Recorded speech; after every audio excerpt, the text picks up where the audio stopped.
បាទអ្នកនរគ្នាអានេះម៉ូតវិឡាដែលខ្ញុំចូលចេញពីប្លង់ sketch up យើងគូសទេវិឡាប្រភេទហ្នឹងគឺ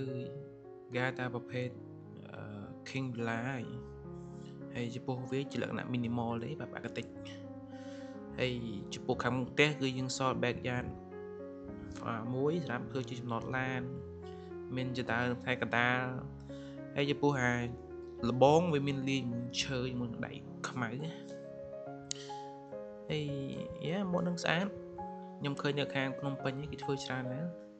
អាចថាគំរូបែបហ្នឹងរៀង style modern ហើយនេះ interior ខាងក្នុងដែលខ្ញុំដាក់ចូលមកហើយនេះយើងមើល perspective view អានេះយើងនៅឈប់ពីក្នុងទេយើងមើលទៅក្រៅវិញតែឡាននេះដាក់ក្រៅតែមាន free ឡាន Rolls Royce ចំពោះខាងក្នុងយើងអត់បាច់លេងអីម៉ូតច្រើនទេព្រោះផ្ទះប្រភេទហ្នឹងគឺ minimal អញ្ចឹងសម័យពីដានក៏លាតដែរហើយយើងមាន rideau អញ្ចឹងទៅស្អាតព្រោះពីដានយើងបើកលំហបានធំអញ្ចឹងមើលឃើញទៅផ្ទះខាងក្រៅទាំងអស់ហើយចំពោះផ្នែកចម្ដើរហ្នឹងគឺឡាយឈើ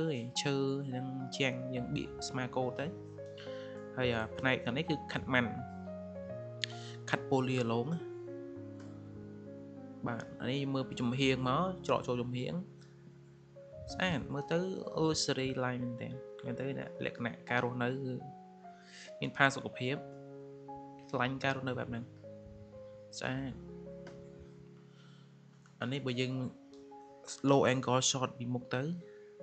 បាទអានេះយើងប្រើប្រភេទ cladding ពួកជ័រ PVC មកពួកalkavoot អីហ្នឹងក៏បានហើយនេះបើឆិតមុំមកដើម្បីម៉ូតហ្នឹងគឺប្រើច្រើនណាស់ខ្ញុំឃើញគេធ្វើនៅខាងជីពេញគេធ្វើម៉ូតនឹងស្អាតច្រើនហើយខាងមុខយើងមានវេរ៉ង់ដាមួយអាចអង្គុយចេញពេលល្ងាចឡើងអង្គុយខាងមុខទៅហើយតែអត់សូវមានជ្រីសាំញ៉ាំទេមានតែឡង់ហើយនឹងផ្ទៃកាត់តូតទឹកភ្លៀងអីហ្នឹងលាតស្អាត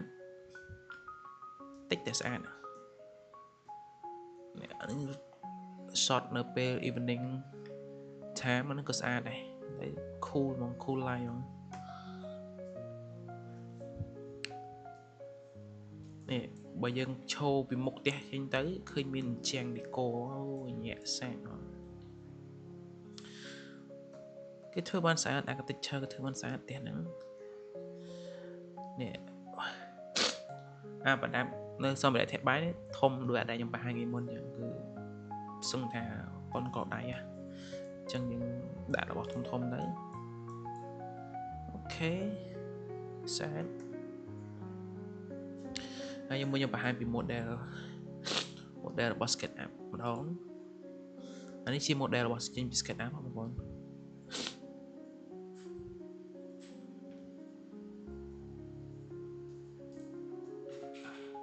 អានេះគឺ fix ទេយើងអាចឆ្នៃវាបិទបើកបានអញ្ចឹងនៅពេលយើង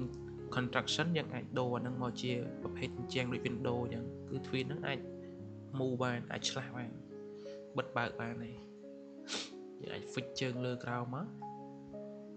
ហើយចំពោះពីដាននេះយើងប្រើពីដានឈើទៅហើយប្រកបជាមួយនឹង LED មកហើយបូករួមមួយនឹងពូលចំណែកអញ្ចឹង Vision គឺអញ្ចឹងផ្ទៃលាតកញ្ចក់ផ្ទៃកញ្ចក់ធំណាហើយបាទសំបីតែតទៅនឹងលបងក៏បើកធំដែរអញ្ចឹងយើងមានទ្វារចូល2ទ្វារខាងមុខមួយទ្វារធំមួយទ្វារតូចមួយ